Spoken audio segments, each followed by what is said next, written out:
Guys, in this video, I'm going to cover everything you need to know about palm muting for metal guitar. Now, of course, we'll cover the fundamentals, but I'm going to greatly expand beyond those and show you some ways you can use palm muting for different types of riffs, different styles, and even across different subgenres of metal. Now, I'm going to give you some of my personal strategies that I use that help me at the end of the video. I think they may help you as well, so do hang around for that. All palm muting is basically muting the strings with the palm of your hand, with your picking hand. Now, a couple things here. You want to make sure the palm is kind of resting right where the strings go into the bridge, okay? And you're going to get this sound here. I'm going to palm mute just an E power chord. I'm actually going to palm mute both strings. We're going to venture out beyond that. We'll get to that in a second here, but this is what it should sound like.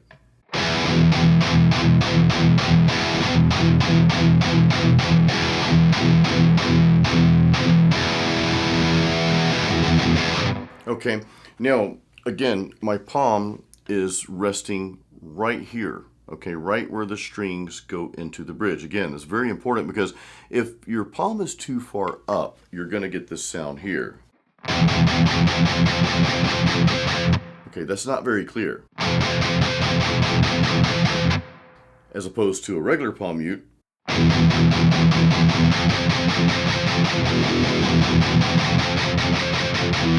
What's happening is because my palm is not resting on the bridge itself where the strings go in, because it's resting on the actual string, one is I'm bending the strings inadvertently, so I'm kind of playing out of tune there. Now, of course, if you wanted some kind of weird effect and that's what you want to do, okay, that's fine, that's intentional, but you're going to be bending the strings out of tune, plus you're not getting that full chunk, okay? You're not getting that full effect of the palm mute.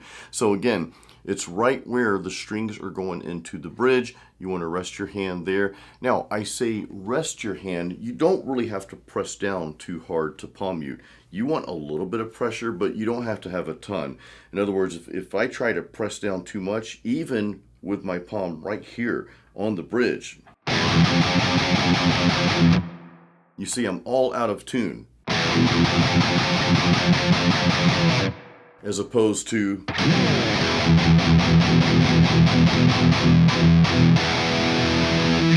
okay, so you hear the difference, and this is something that I want you to play around with. Play around with the positioning of your palm, where the strings are going into the bridge.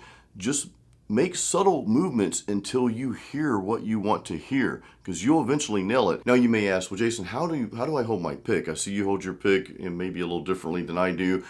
What I'll say to that is there's really no right or wrong way. There's only the right way for you. You'll hear me say that often because different guitar players hold their picks differently. And I don't really think it has a whole lot to do with this technique. It's more about what feels more natural to you. But I'll share with you, I do hold my pick like this. I have two fingers on one side and then my thumb is on the other side there. So I've tried holding my pick different ways over the years and it just didn't work for me. I'm not saying my way is right, it's just right for me. So if you have a different method, and I encourage you to try different methods if you're new at this. Now, one more thing I want to cover as part of the fundamentals here is there are kind of like two approaches here. Well, there's several, but these two are kind of like the high level approaches. And that's palm muting the full power chord. So again, we're playing an E power chord, open E string, I'm in standard tuning, second fret, okay, of the A string. I'm going to palm mute both strings.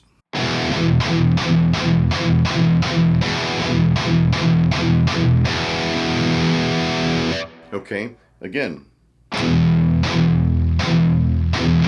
Now, what you'll also notice, let's go back to the drawing board here, the bridge of our guitar. Of course, your hand's not laying like directly across the entire bridge here where the strings go in, because we don't pick like that, right? It's kind of at an angle. So your palm's only going to be like right here. And of course, if you're palm muting other strings, that'll be placed a little bit differently, but we're just using the E and A strings for now. It's going to be sort of at an angle. So again, it's important to know that your palm is resting right over the bridge where the strings are going into the bridge. If it doesn't sound right to you, again, just play around with the positioning. But we're palm muting both strings. Now that's when you want more of that chugging sound. So let's go through a quick exercise real quick. I'm just going to kind of chug away on the E power chord, palm muting both strings. We're going to throw in an F power chord just so it doesn't get so monotonous. Here's what we're going to do. I'll play it once and then you and I will play it together.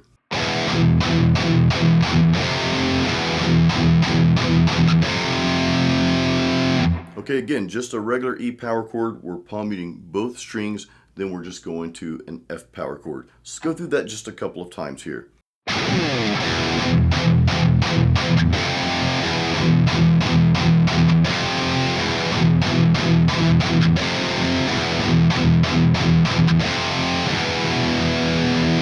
Now ideally I'd want you to practice this to like a metronome or a drum program, something that's going to help you keep your timing along with accuracy. And of course I'd want you to bump up the BPMs and get a little bit faster at this and progress that way. Now speaking of speed, this is where the other high level technique comes in with palm muting, and that's palm muting single notes. And this is what I'm talking about. Let's go back to the initial riff where we palm muted the entire power chord.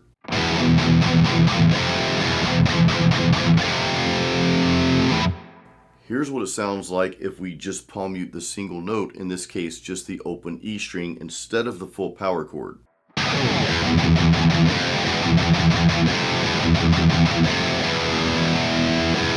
Now that sounded a little bit tighter, right? And of course I naturally play that a little bit faster, and that's where the single note palm mutes come in. Palm muting the single notes, you can get a little bit tighter sound out of that, and of course that's going to be married with playing a little faster. You want those notes more articulated and you want to hear them. So there's room for both, of course, right? One's not better than the other. If you're writing a riff and you want that chuggy sound and you want some of those chugs, those palm muted notes to carry over, that's perfect. Hey, palm mute the whole power chord. But if you want a little bit tighter sound and if you're playing faster riffs, you may want to just palm mute the single note. So let's go through this exercise, same thing, but we're just going to palm mute the open E string.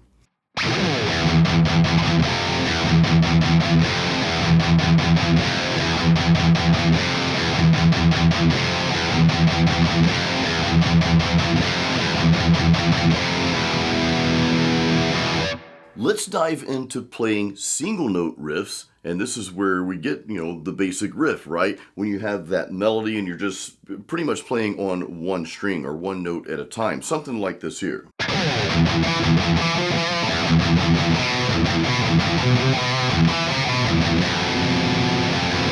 Okay, something like that. I added some single notes in there. We're just playing one note, and what I want us to do is add some palm mutes to some of those notes. Now I want to make a point before we go through this exercise. We're going to go through something together here, but I want to make this point first. Just because you're practicing a certain technique doesn't mean that you have to have that technique throughout the entire riff. I feel like it's good to mix and match things together. So in other words, we're going to play some single notes here, but we're only going to palm mute some of those notes. We're going to merge some notes that we don't palm mute in with it. And we're going to start just with a simple riff, this right here.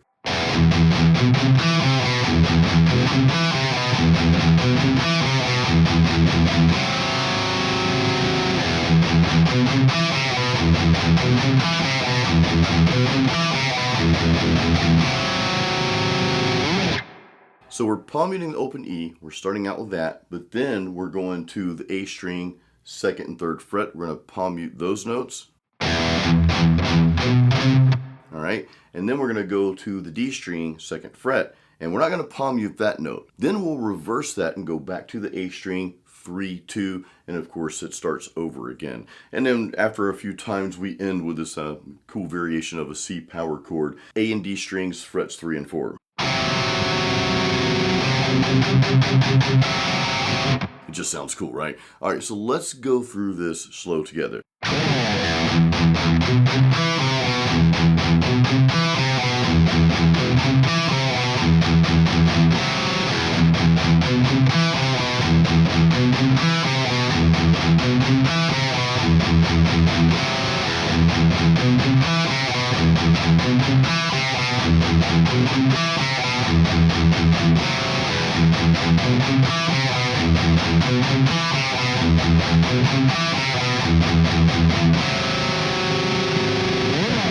Up to this point, we've been playing just downstrokes, and we're going to do a downstroke, a down picking riff here that's a little bit faster. We will get into alternate picking. That's when you can really pick up the speed. That's coming up soon, okay? But I want us just to practice a little bit faster riff here, and we're going to throw in some power chords with palm muting the single note.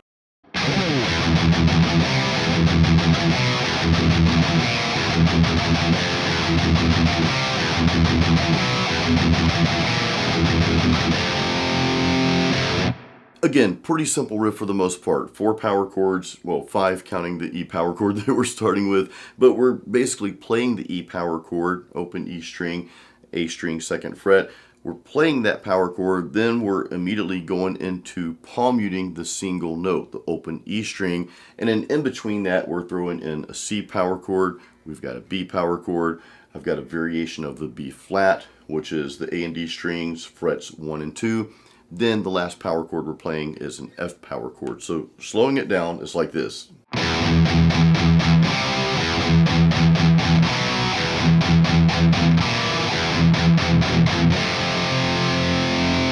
Let's bump up the speed a little bit and let's play this together.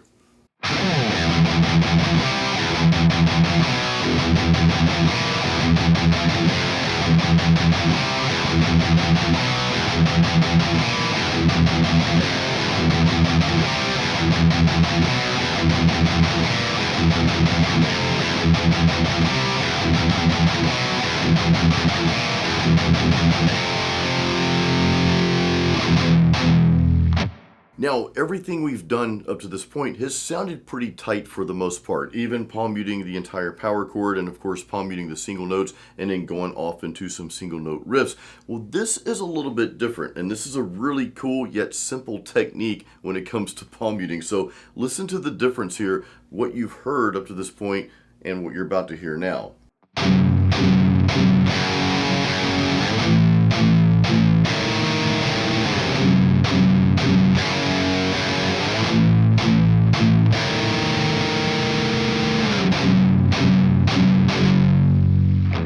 You hear how the notes, they're palm muted, yet they still carry over. We're still getting some of the resonance from the strings. What we're doing is not a full-on palm mute. So again, we've got our palm in the same position across the bridge here, right? But we're actually relaxing that a bit more so that it's not so tight to where it cuts off the sound. We're still muting the strings, but we're allowing it to resonate a little and just carry over. And it gives you that cool, like, I don't know, I guess like a doom metal effect, if you want to call it that, right? And in some of the slower riffs or chuggier riffs where you just want that really meaty and beefy sound, well, this strategy, this technique with palm muting will give you that. So let's actually play this. Let's go through this exercise. This is very, very simple. We're playing an F sharp power chord, starting out with that. We'll do a variation of that, then play the power chord. So that's going to be E and A strings, frets 2 and 3, followed by 2 and 4, okay? So we play it like this.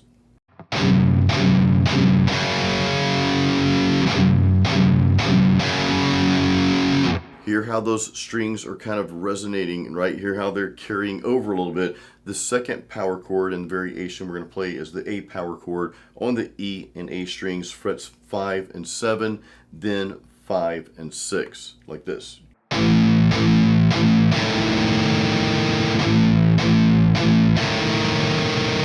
So we just put those together. We'll play those a few times back and forth. And again, remember the key is you're not palm muting all the way down. You're not really like adding a whole lot of pressure at all. You're just sort of resting your hand in that vicinity there, just barely touching the strings.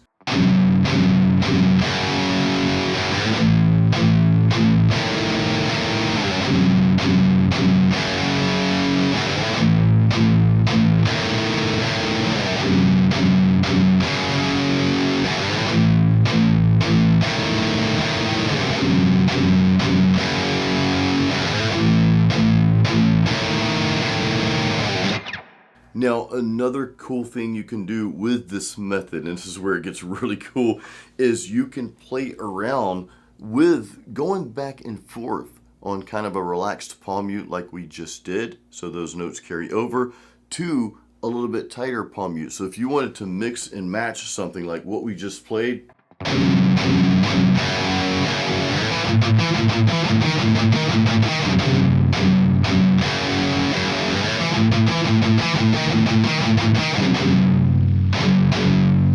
so you can just play around with that, mix and match those techniques together. You will start coming up with some really cool ideas. I can almost guarantee you that. Now let's do something we haven't done yet, and that's add alternate picking to the mix. So I'm gonna play this riff. This is gonna be primarily alternate picking. We're gonna throw in some power chords as well.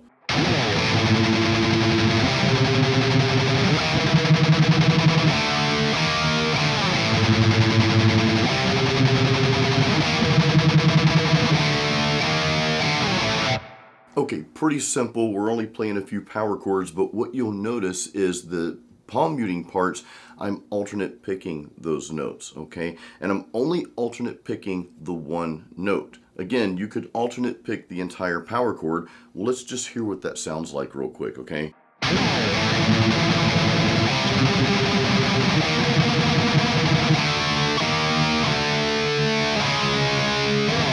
Didn't quite sound as clean, did not sound tight at all. So this goes back to knowing when to alternate pick just one note versus the entire power chord. Okay, so in this case, again, we're alternate picking just the one note. So I'm starting out with an A power chord in this case. I'm playing the power chord, both notes, open A string, second fret of the D string, but right after that I go to palm muting just the A string while alternate picking that note.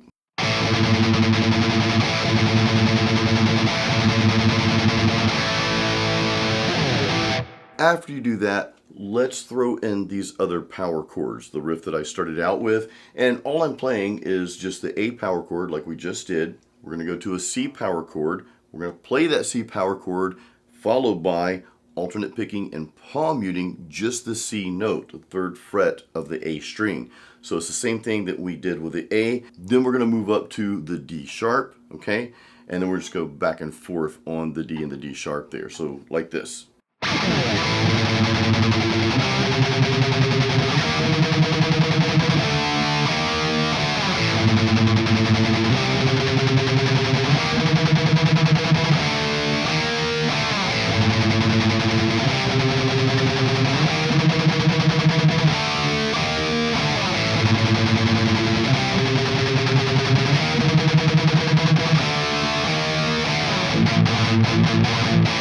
Now that little gallop that you just heard there, the 1, 2, 3.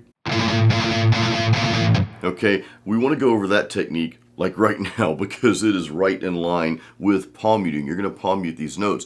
All this is just an alternate picking technique. It's just like a little variation of alternate picking, but it's a quick 1, 2, 3, down, up, down. You could go the other way too. It's the same thing, but I usually play the gallops just real quick.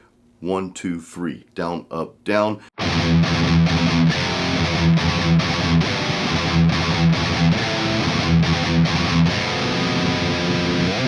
You heard that. 1, 2, 3, 1, 2, 3, 1, 2, 3, 1, 2, 3. That's pretty much what a gallop is. Again, I don't want to overcomplicate this. It's really just alternate picking, but you're not keeping the alternate picking steady throughout. It's just that 1, 2, 3. Now, what I like to do, and what we'll do in the exercise coming up here, is I also like to throw in some down picking with that. Okay, so I won't do the gallop oftentimes, just... I mean, that sounds cool. You can do that. You can absolutely do that. But I like to do something like this.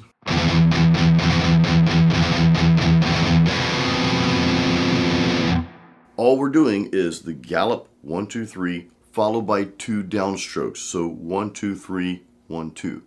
1, 2, 3, 1, 2. We do that several times, but before we go to that variation of the F power chord that I play at the end, we just do the gallop 1, 2, 3 power chord. Okay, so let's follow along. Let's do this together.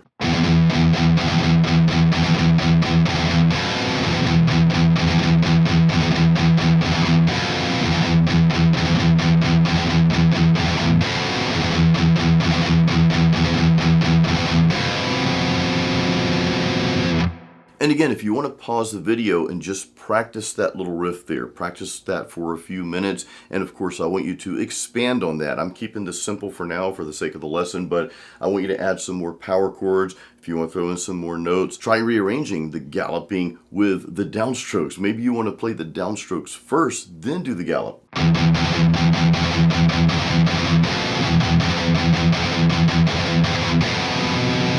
All right, let's combine a few of these techniques, and there's a very specific way to palm mute what we're about to do. And we're gonna dive into the darker side of metal guitar here. So this is the sound that we're looking for.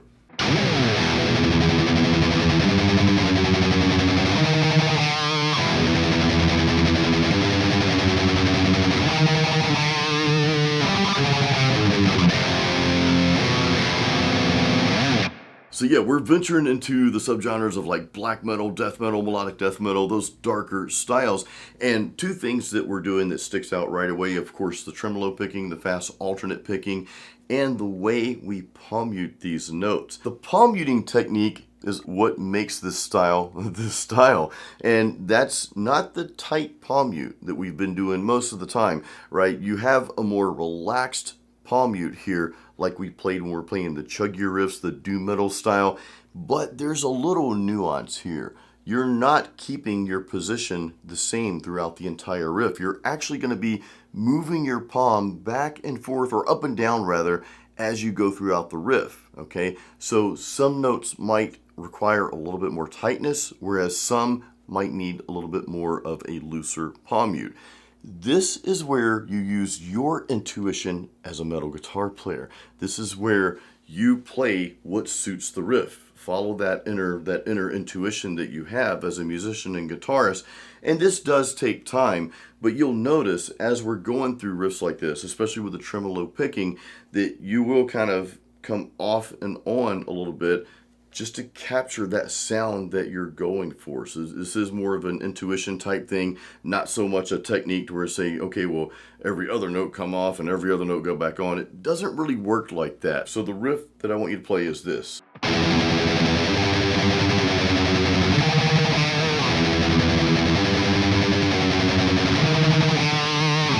That's the riff. Again, pretty simple. Open string, open E string, 3, 2, okay, then A string, 6, 5. So let's play this together.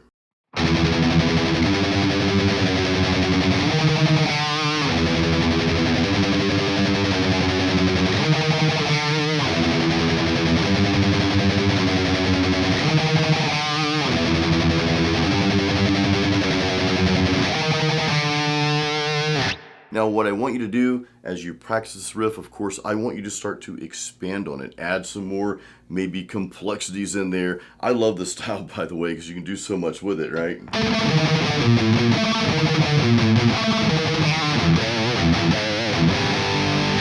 And you can just like throw all kind of like wicked notes in there and just, I want you to do this. I want you to just take off with it. If you have to pause the video and just run with this for a little bit, hey, feel free to do that. Now, I mentioned in the beginning of the video, I had some personal things that I do that I think may help you as well. So I'm gonna share those with you real quick. But before we do that, if you don't have my free Metal Riffs and Licks complete metal guitar guide with video and tabs, grab a copy of that. That's helped thousands of other guitar players just like yourself.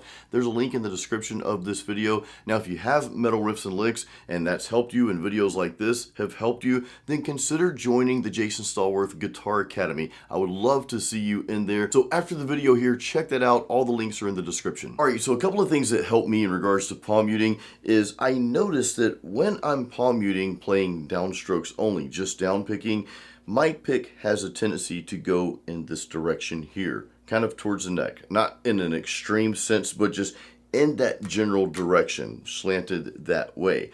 And that's, again, that's just when I'm playing downstrokes, and especially when I'm palm muting. Now, in the beginning, I showed you how to hold my pick, 2 fingers there, thumb there. That's not the right way. It's not the wrong way. It's just the way I do things. You may do them differently. And if that works for you, that's perfectly fine. But you may notice that regardless of how you hold your pick.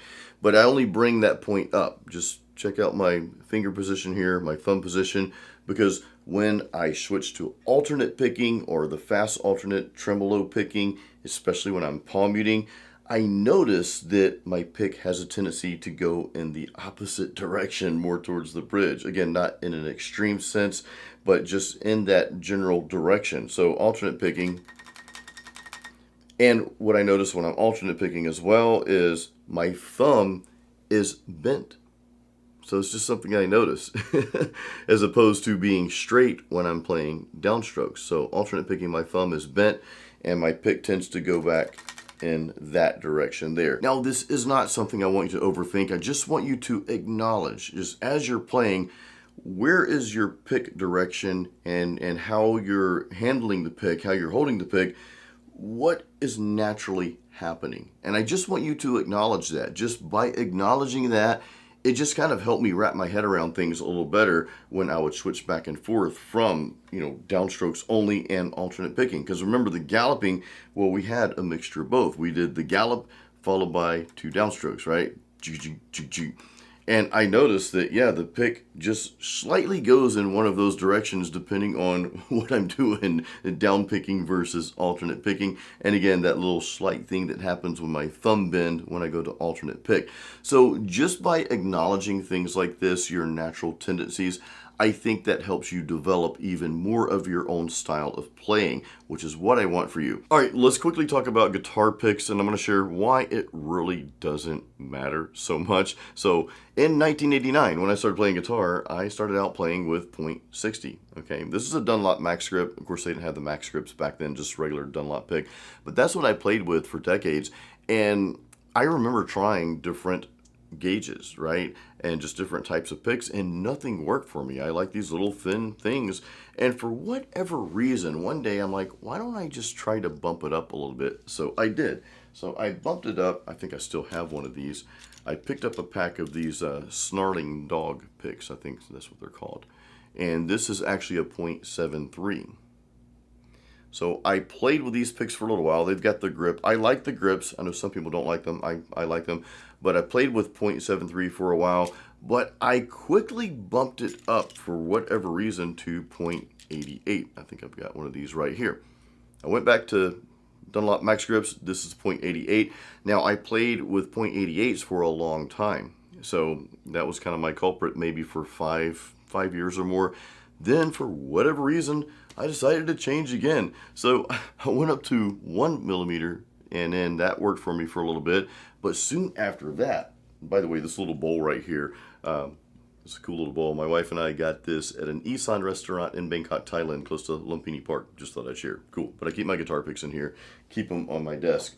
Soon after, though, I bought 1 pack of, and these are Dunlop Max Grips, 1 pack of 1.14, and then a pack of 1.5. So I have been toying around with these picks like a lot, going back and forth between the two. At first, the 1.5 was like, okay, this just didn't feel like it was working, and I stuck with the 1.14. Now I'm playing a little bit more with the 1.5, and I'll just alternate back and forth. Now, before you ask, yes, I've tried the jazz picks, these little tiny little guitar picks here. I've tried them, and they just do not work for me. I know many great guitar players use these. They just don't work for me at all. Who knows though, 10 years from now, I might switch to that. You never know.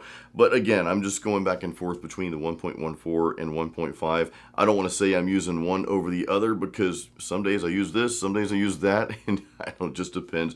But my point to all that is there's not really a perfect pick to perform certain techniques or even play guitar.